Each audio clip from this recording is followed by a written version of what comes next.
हजारों साल पहले मिस्र की सरजमीन पर एक जालिम बादशाह हुकूमत करता था जिसे फिरौन कहा जाता था। खुदा हूँ। फिरौन खुद को खुदा समझता था और बनी इसराइल पर सख्त जुल्म करता था। बनी इसराइल गुलामी की जिंदगी गुजार रहे थे और हर दिन उन पर जुल्म बढ़ता जा रहा था। इसी दौरान अल्लाह ताला ने हजरत मूसा अलैहिस्सलाम को नबूवत अता फरमाई।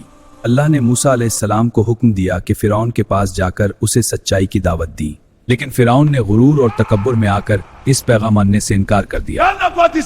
फिर अल्लाह ने मूसा अलैहिस्सलाम को हुक्म दिया कि बनी इसराइल को लेकर मिस्र से निकल जाएं। चुनाचे बनी इसराइल रात के अंधेरे में अपने नबी के साथ सफर पर निकल पड़े। जब फिरौन को इस बात का इल्म हुआ तो वो अपनी बड़ी फौज लेकर उनके पीछे निकल पड़ा। फिरौन की फौज तेजी से बनी इसराइल के करीब पहुंच रही थी।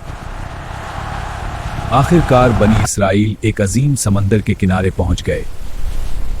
आगे समंदर था और पीछे फिरौन की फौज। लोग खौफजदा हो गए, लेकिन मूसा अलैहिस्सलाम को अपने रब पर मुकम्मल यकीन था। फिर अल्लाह के हुक्म से मूसा अलैहिस्सलाम ने अपना आसा समंदर पर मारा और अचानक समंदर दो अजीम हिस्सों में तकसीम हो गया। समंदर के दरमियान एक खुश्क रास्ता बन गया और बनी इसराइल इससे गुजरने लगे। फिरौन और उसकी फौज भी इसी रास्ते में उनके पीछे दाखिल हो गई। जब बनी इसराइल पार हो गए तो समंदर दोबारा अपनी हालत में आ गया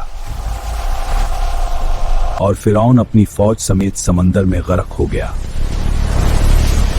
मूसा अलैहिस्सलाम और इनकी कौम को नजात दी और दुनिया को दिखा दिया कि असल ताकत सिर्फ अल्लाह के पास है।